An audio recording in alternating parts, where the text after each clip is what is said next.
Okay, hey everybody, we're Brian here from Quant Labs. We are now live.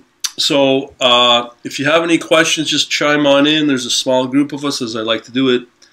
We're going to cover three main topics. I'm not going to go into the book review of what I've just learned in the last 2 weeks. I'm also going to cover some of the topics that may be helpful for machine learning, some of the resources that you can use to lead you down the path to get started if you're new. We're also going to talk about setting up a cloud or a rig of your own when you deploy and train models. The next thing is talking about the framework that we're going to move, or at least I'm probably going to move forward with, is Tensorflow and some of the resources. So I have them all there. I just posted them on my website as well, so you'll be able to get those at that point. Okay, so let's talk about the book. As I said, you guys are welcome to chime in. If you got anything to put out there, don't be afraid. Nobody will bite your head off here. So first thing is the book review. If you are new to the world of machine learning, just general machine learning, and you want to learn pretty well end-to-end everything about all the different types of models and techniques and different types of neural networks out there, this book that I will give you, I'll put it in the chat as well if you are interested. This book is quite excellent. I cannot speak more highly about it. It will walk you. It's probably one of the most popular resources out there, apparently on Amazon. It's highly regarded. So this is the book. It's called Hands-On Machine Learning with Scikit and Tensorflow. There is a new edition which also includes what's it called, PyTorch. So that's an extra $30, but I do believe the industry will talk about more Tensorflow in a little bit. So you can get that book wherever you want. Scikit is really neat, but doesn't go as deep as Tensorflow. So again, I'm no expert here. I'm just a beginner, a newbie at all of this.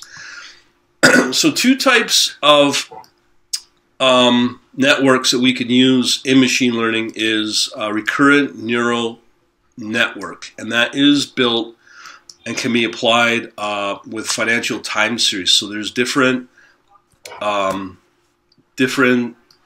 places to go to start leading down the path on how to build machine learning models that will help you build out automated trading systems built around these concepts.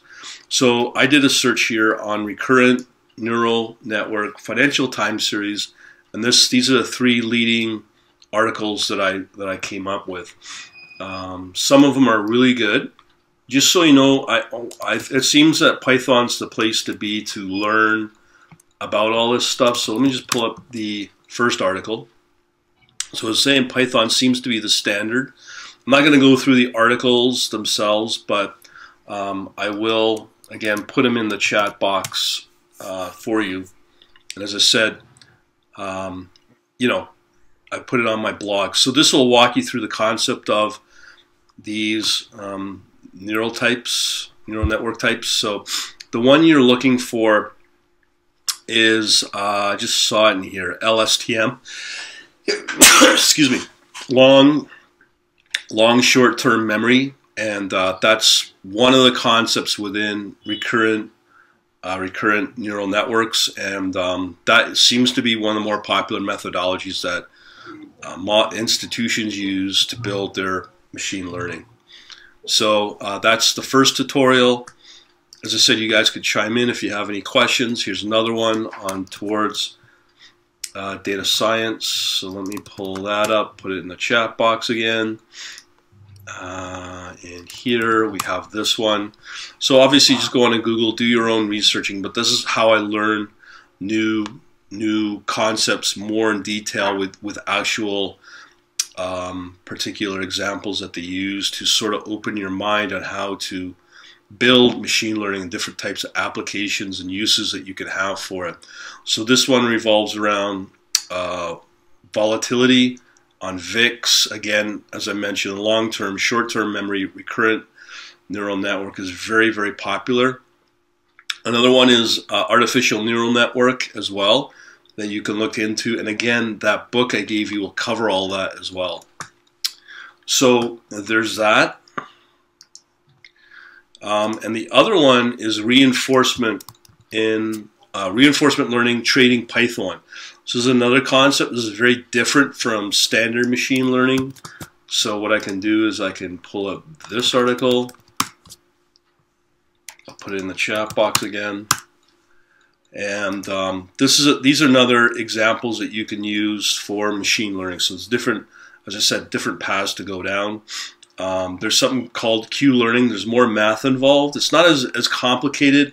And again, that book does cover some in the earlier parts of the book how to do a lot of the different methodologies when it comes to learning, machine learning, and the different classifiers and optimizers and building your own and the different types of ways to go about it.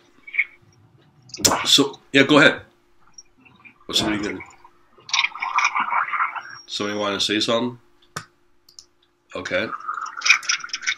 All right, so continuing along, and then the other one is from Kaggle.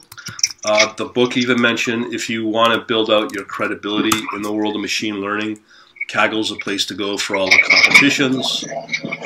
And hang on here. Okay, I'm going to have to mute everybody just to... Okay, so we got that controlled, hopefully. All right, so as I was saying, regarding Kaggle is the place to go for machine learning. And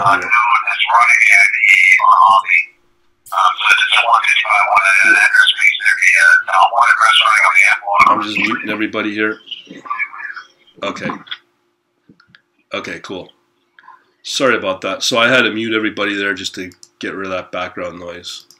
All right, so Kaggle's another place to go. Some people will post their winning models.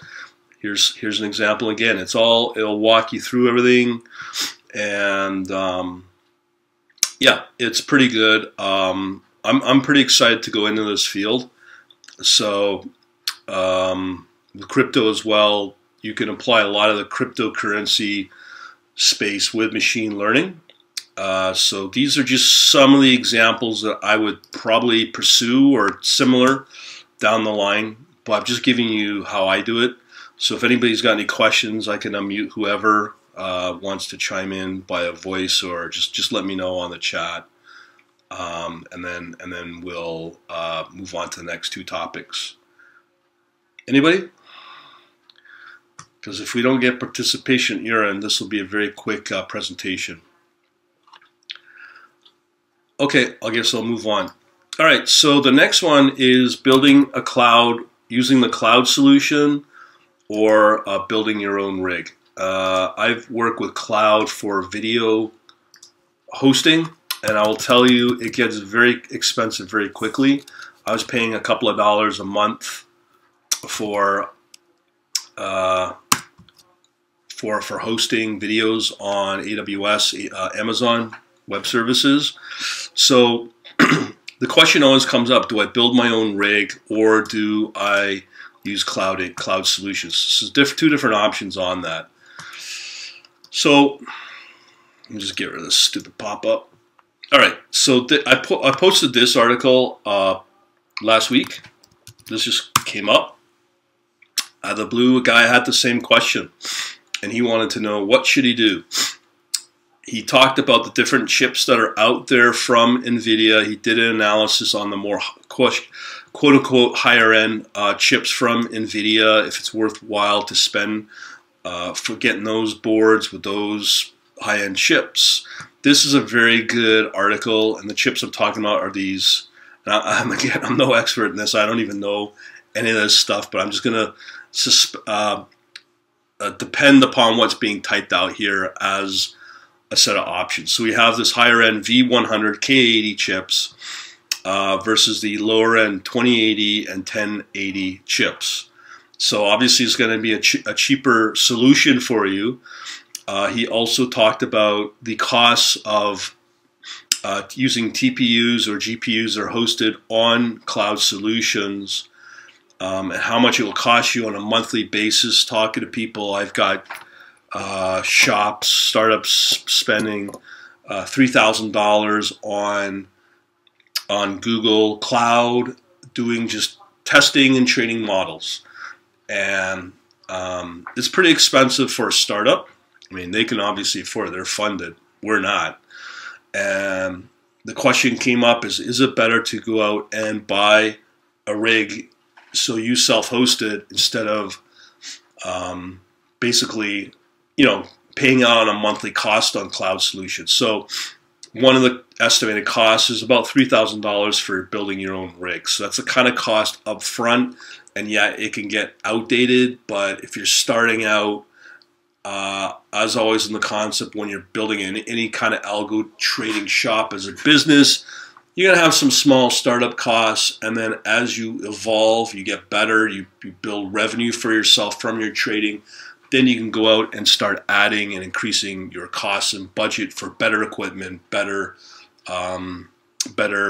data providers or whatever that you need down the line. So it's no different than a business. So I'll put this article in the chat. This is a very interesting article. As soon as I read this article, it answered a lot of my questions I could have. So it's something to consider. Yeah. And that will lead us into the next topic, which is a good segue, is TensorFlow 2. One thing I did not mention that I will mention, which is pretty exciting with what Google's got.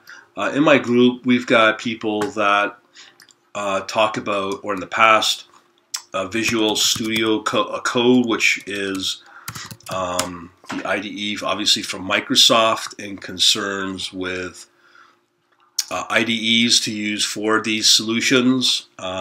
It's basically coming down to a war, I believe, in the next few years, a war between Microsoft and Google. I think Amazon's going to, over time, lose edge when it comes to being a cloud provider for machine learning. When you see what Google's got, something called Google Lab, is pretty exciting. Code Lab.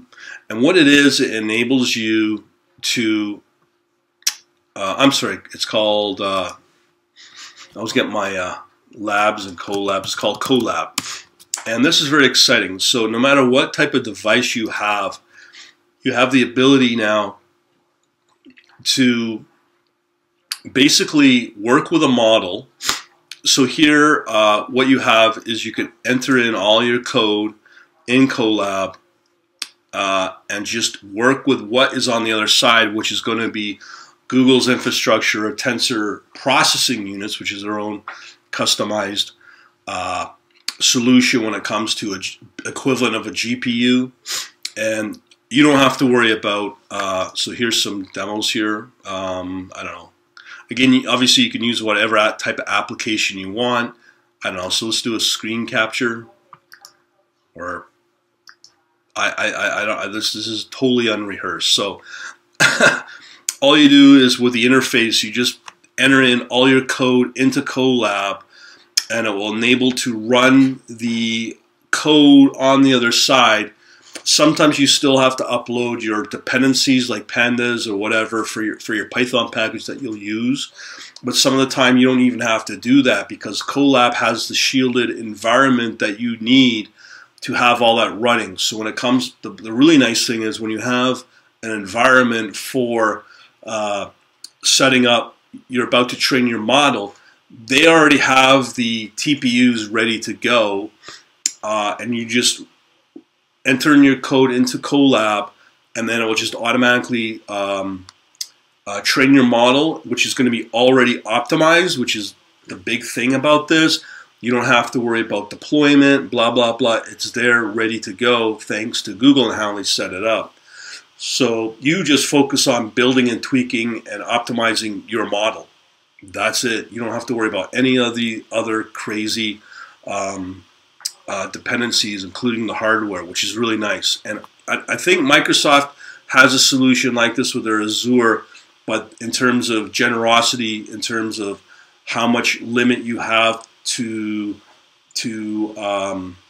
render and train your models using these TPUs, the generosity is much higher for free than what you'd get with Microsoft. And that's where I think that war will come in of the cost of wanting to deploy your training on these type of hardware solutions. Over time, there will be probably a war between Google and Microsoft on price, which is obviously a good benefit for us. And Microsoft acknowledges that Python's a standard, so all of their solutions are in Python. But what Google's trying to do here is, you're probably going to ask, why is this free? It's free because Google recognizes that if Google is going to get out of the ad business in terms of having, instead of 90% of their revenue from advertising, they need to diversify their advertising. Therefore, this is why they've opened up the machine learning, Tensorflow. They've also brought out these kind of tools to make it easy for people to get on the cloud, to deploy their models, they're training their models, and maybe obviously eventually go into production. When it's ready to go, then you're going to start being charged for it. And that's what Google's depending upon, is that it will be so good, so compelling, that you'll end up using and paying for Google Cloud over time. And that's what they're hoping for, to help them diversify, not being in the advertising business. So that's why you have these tools. These are very, very cool tools. So you could be on your iPhone, your iPad, or whatever tablet device you have, and you don't have to change anything. All you're doing is just putting code into the Colab, running it, and deploying stuff, training all off of your iPad. This is like where we're at today, and it's all thanks to what Google has put out. This is really exciting stuff. And then that comes back to, this is the new TensorFlow 2. So I'm going to stop. Any questions so far or comments? If not, I'll go to TensorFlow. Right now, oh, okay, thanks, Jacob. Okay, so when you look at right now, the frameworks, if I do a search on Google for popular, or even better, market share of machine learning frameworks, which is this is what they are, you'll be able to see where we're at. So I'll pull off, obviously, this one. Oh, this is from August. This radically changes. So let me put in 2019. All right. So what's going on? I guess this might be a better one. Who knows? I don't know what I'm typing in here, but actually I've seen this article. So this article right here tells you where we're at in September, what the leading frameworks are. So obviously, by a long shot, we have TensorFlow, then Keras, PyTorch, and then all the other ones. So it gives all the different descriptions. And this is where it depends upon how you, what's important to you. If you are doing this for career, TensorFlow and Keras are what you want to watch. And with TensorFlow 2, what Google's doing is putting Keras on the top layer of interfacing with the new TensorFlow 2 to make life easier for people. So when you're using now over time, the next, I don't know, 6 months, you would expect to see TensorFlow 2 including Keras. So between TensorFlow and Keras, you can easily see that the market share most likely will mean that PyTorch is still very prominent, but all the other ones will probably drop off. It'll just between TensorFlow and PyTorch as the leading industry machine learning framework. So that's going to be important as a decision moving forward. From what I've seen, both on GitHub and in, we'll call it industry, specifically on financial, TensorFlow is the standard what financial institutions use for machine learning, which is important if that's going to be a key decision. So when you go back to that book I told you, TensorFlow 1 is a beast. I would not even venture going into that to learn that. So the timing is great for all of us that are getting into machine learning to focus only on TensorFlow 2, because there's two benefits here. You're going to learn right out of the gate Keras, and you're also going to learn a new version, a much easier version to work with TensorFlow moving forward, because they just brought out the TensorFlow alpha version, TensorFlow 2 alpha, in March. So this is a good resource, and there's going to be more and more of these type of resources. Obviously, Learning from Google does quite excellent documentation for this. So there's lots and lots and lots of ways to learn about machine learning, and it's probably going to encourage you to use both. Let me put this in the chat as well. This will also encourage you to really get embedded with a lot of the Google tools, as well as I mentioned Colab. When it comes to mobile, another great resource that I've been learning from is a guy named Suraj Raval. He's very, very popular on YouTube. His stuff is absolutely mind-blowingly excellent. I mean, I've not seen anything easier to pick up from Suraj Raval on his YouTube channel. So if you are new at learning machine learning, I would definitely subscribe to this guy. He covers all the basics in terms of the math, all of the how to make money, how to he's shown chatbots you could build within 45 minutes using Google, all the Google tools, and deploy it onto Android as a chatbot. So there's a lot of opportunities here in machine learning to build revenue out of, and learning it from this guy is probably the best place to go for that. And he does a lot of excellent resources as well for building like basic algorithm systems, but it's just a great roadmap that you can use to help you learn. I would probably start reading that book I gave you earlier, lay down the foundation with it, and then start to explore the different paths that you can go with this, with the Google stuff, as well as TensorFlow. He does talk about PyTorch, but he will always talk about why it sounds like he prefers the Google solutions. So he does cover other topics on other competing frameworks, but it sounds like his preference is with Android, Colab now, and all the TensorFlow stuff, and a lot of it's built off of the Google stuff. So I'm just following his path, and I'm learning boatloads of stuff. It's amazing. So that's where to go if you want to learn from this guy.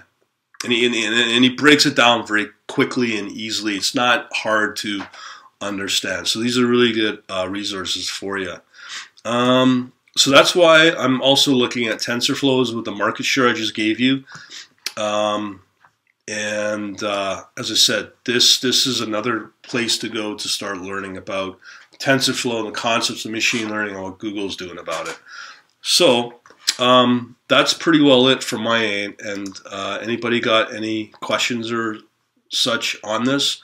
I would probably start with using overall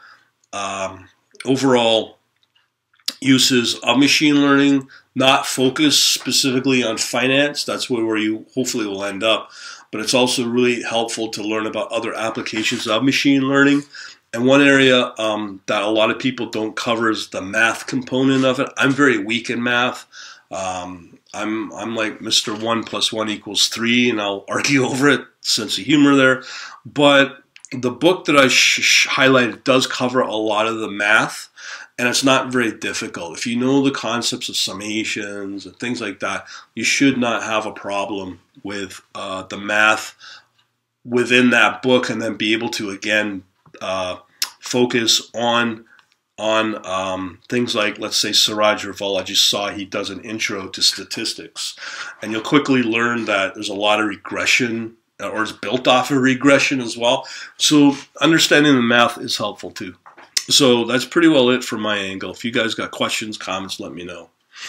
And this is really good as well to lead you, because this is where I believe the world is going. It's all the old school stuff, but it's all being quickly replaced by this stuff, by the machine learning and the math revolving around machine learning, like Bayes, or I'm going to be doing 2 more books that focuses on Markov, chains, and things like that, which are outside of the popular scope of mainstream core machine learning concepts. But there are other uses that are used for building advanced math models for machine learning. So I'm going to be going down that path as well. But as a newbie, this is where I would start. It's a big step. It's a huge step, but this is the future, and this is the direction it's going in.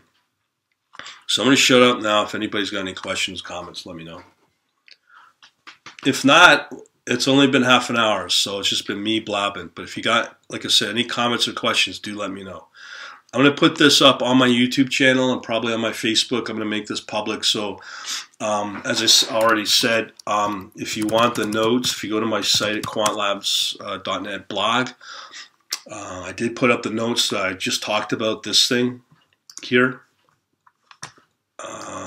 Right here, all of this is, as I said, posted on the website. Right here, machine learning attack notes. So that is now available online. Any questions? For half an hour, I did okay, I think. But as I said, go ahead. The crypto markets would have a contingency on the pricing of the GPU cloud computing space. Because as if crypto comes back in like it did 2 years ago, you're going to see the prices jump on the cloud GPU costs, and you're going to see GPUs at the store become scarce again. Yeah, so that's something to think about when trying to price out whether or not you want to go with the system or rely on the fact you can get cheap GPU time. Right. Yeah, I've seen that because when Bitcoin, just between December and I could actually show you a chart of that. So if you, let's say you go to something like TradingView and you do exactly what you just spoke of between. Well, you'd actually have to you'd have to chart out what the difficulty is. The mining difficulties. Oh, well, mining is a different beast, because I have people that come into what I do that were miners, and when they start learning about trading with Bitcoin or whatever you're trying to mine, they realize it's a cheaper investment. Actually, there's virtually no investment, and they're making more money by just trading the pairs of all these different crypto pairs. I understand, but the thing is that when the price reaches a certain point and the difficulty is low, then it becomes profitable to mine, and then those guys go to the cloud because they can arbitrage the cloud prices. Oh, I see what you're saying. Okay. Yeah, but then how does that relate back to cloud pricing for all these solutions that you speak of? It'll increase the cloud price, because then it'll become scarce.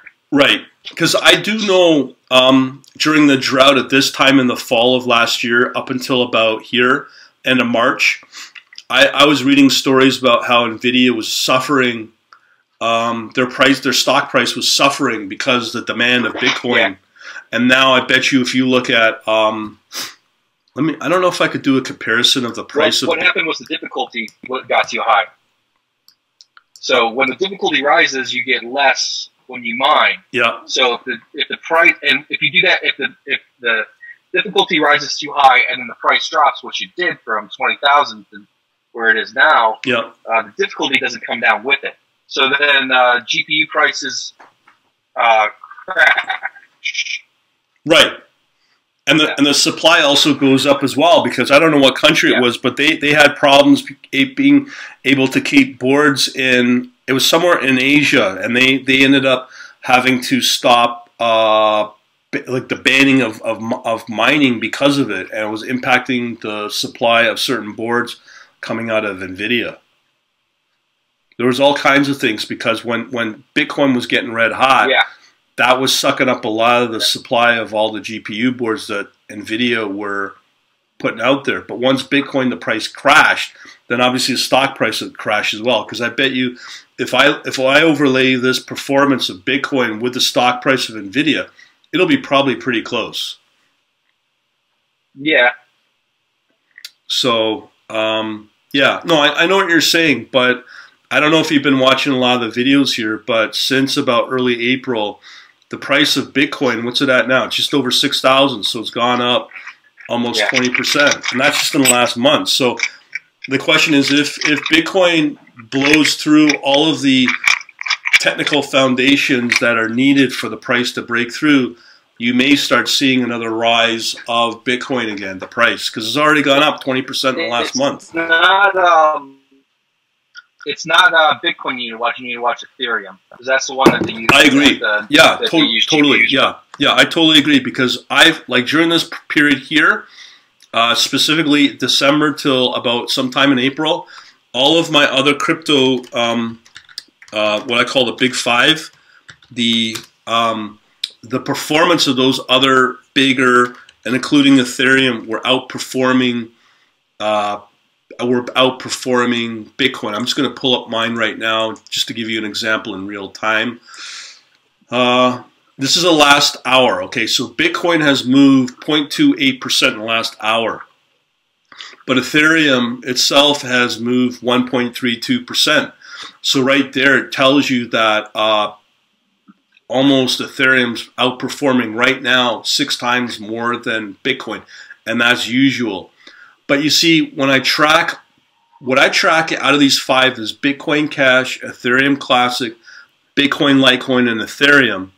I will tell you, at some point, when you compare Bitcoin, there is outperformance out of those other ones. And it's usually going to be either Bitcoin Cash will outperform Bitcoin, or Litecoin will outperform Bitcoin. And there's the odd time you'll see Ethereum outperform. But in terms of utility and usage, there's going to be more of that built around Ethereum.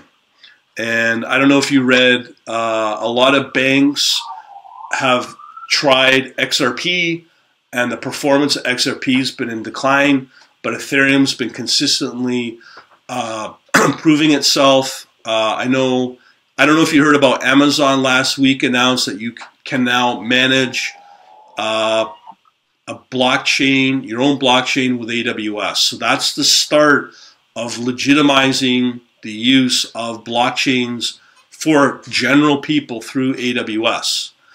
Also, Facebook has announced that they are now, I mean, it's been rumored, but they formally announced that there will be something called a Facebook coin. And what they're doing is they've gone out to all their third-party vendors, suppliers, and other banks to build a relationship so that they can go in and fund a Bitcoin to be worth a float of about $1 billion to start, and trying to get people to utilize that and build a use case to start transacting with the Facebook coin. And as people start to use it, obviously the value of it will go up. I've seen articles in the quiet space, we'll call it, where that coin that they were building, their new crypto, was off of WeChain, I believe, called WeChain or VChain. That was what Facebook was using. And then last week again, Elon Musk tweeted Vitalik about, I want to get in Ethereum. And a lot of institutions are, I just remembered, there was a story I read this morning about Morgan Stanley, is it Morgan Stanley or JP Morgan? One of them said they're going to have their own coin. They've dumped the idea, and now they're aligning with Ethereum. So exactly what you just said, Ethereum is going to be the new standard, I believe. Bitcoin, yes, but for transactional use, I think it's going to be Ethereum, as you said. And for my system, 90% of my trades that end up profitable are always in Ethereum. So Bitcoin will rise probably from an investment point, but in terms of usage, it will be Ethereum. I'm 100% behind you on that. Anybody else? Sorry. Anybody else got any questions or comments? I kind of took control of that. Sorry, man. Next week, I'm not sure what the topics will be. I'm kind of in transition right now, because when you start to see this sort of chart here on Bitcoin in US dollar and how it's been rising very quickly, even on the weekend, I think it went up a couple of percent. Even an hour on Saturday, I saw it was at 3 in an hour move. That's big. And it obviously positively impacts the overall crypto space. So it's a good time to get in and start investigating. In terms of machine learning with crypto, that's too early to tell. But I bet you if you went to Google and you just type in something like machine learning with cryptocurrency, you'll find a ton of articles on it predicting cryptocurrency, machine learning, blah blah blah. So there's lots of examples in there to play with and start looking at it. So it's a pretty exciting time to get into this. Any other questions or comments? So I'm going to start looking at that. But right now, I'm just trying to figure out how to handle my I've got two bots actually, and a third for Forex. What I found is, again, if you look at that performance that I've had here, I don't know if you know, but I've got Litecoin, and Ethereum. This performance has been absolutely mind-blowing.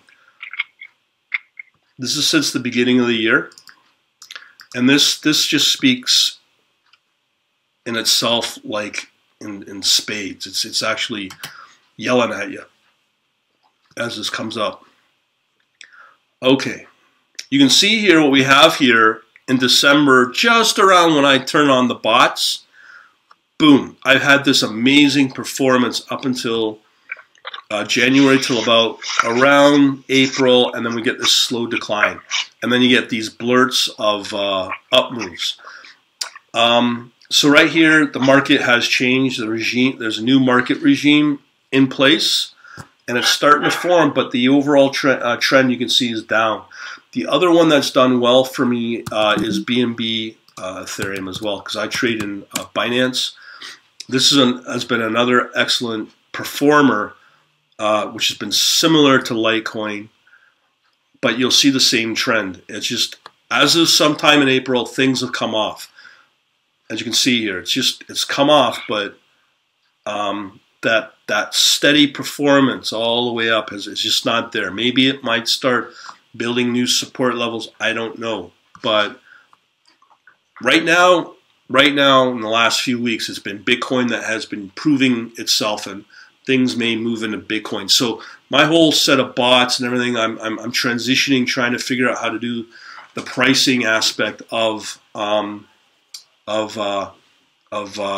what I've done over the last 4 months. And the other big standard right now that has radically changed is Tron and XRP has doing pretty good. So there's a lot of, let me just show you that pair. TRX and XRP has been doing quite well. And again, this is on, this is fairly new. This was launched, I believe, in February, March. And this performance has been doing pretty good. And this is proving itself. I'm seeing more and more of these trades. Support has definitely been built over the last few weeks. So this may take off, as well as the other one that seems to be doing pretty good is Bitcoin Cash against Bitcoin as well. And you'll see this as well. And these are the ones I'm kind of interested in watching. But the problem with Bitcoin Cash on Binance, with the fiasco with the Bitcoin SV, this may impact on Binance. But for some reason, this is something's starting to happen. I don't think it's on Binance, but it'll be on another exchange. So these are ones I'd be interested in watching. Anybody else got any questions at all?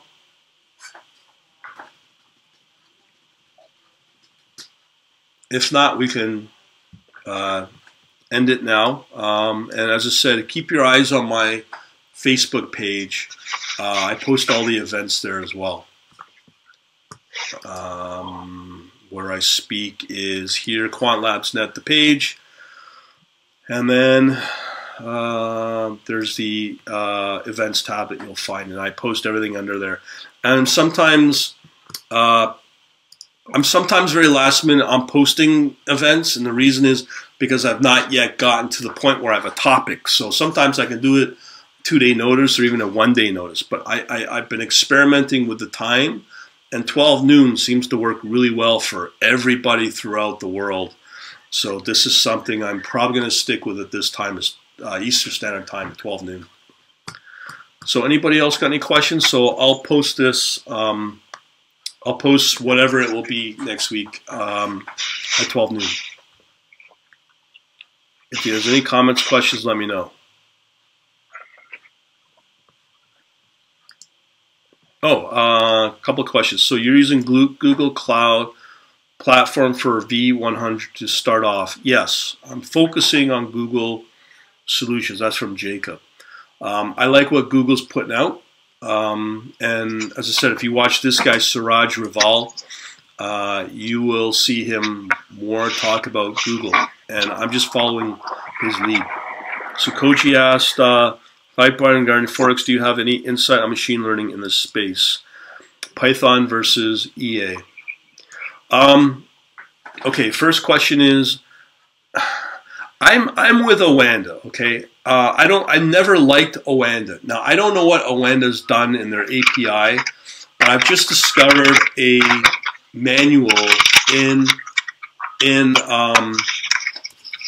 I've discovered a manual, a online document. Just give me a second here. It's gonna. Okay, sorry about that. Okay, so right now I've discovered a manual in Oanda, the API with Python.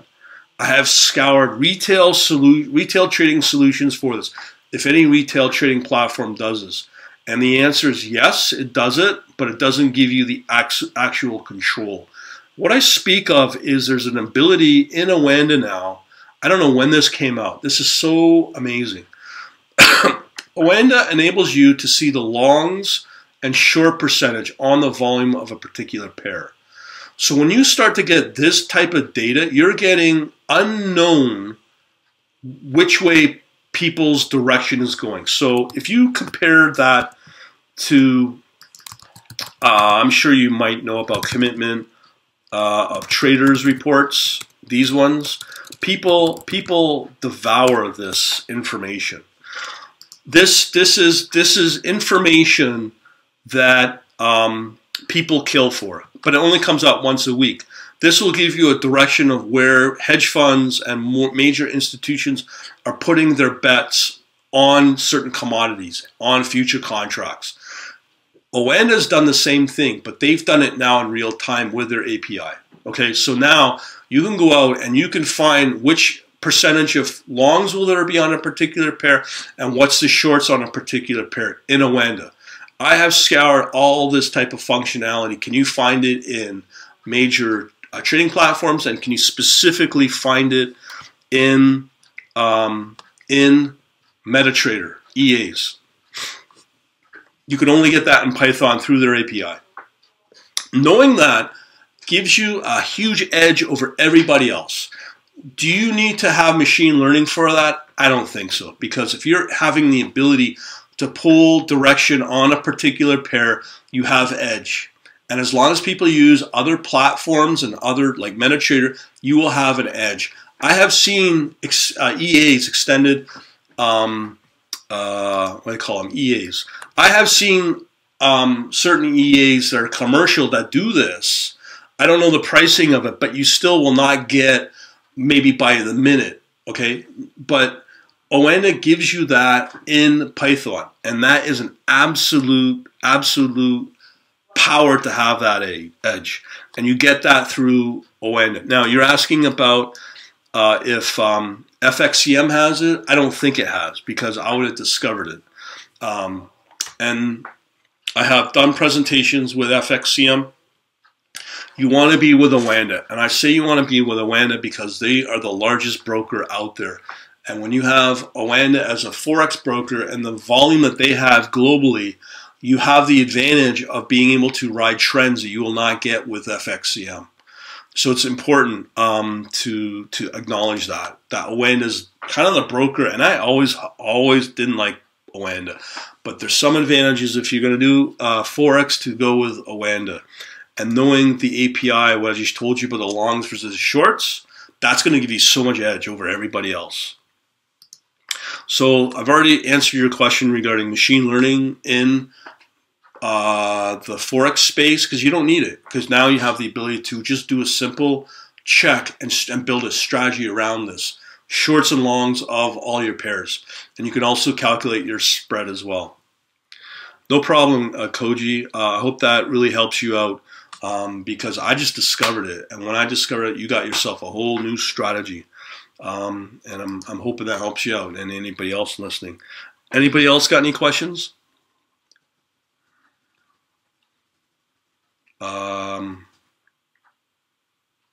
Now again, I just discovered that on last week with the longs versus the shorts, and yeah, I haven't posted that yet, and I may not post it. I don't know.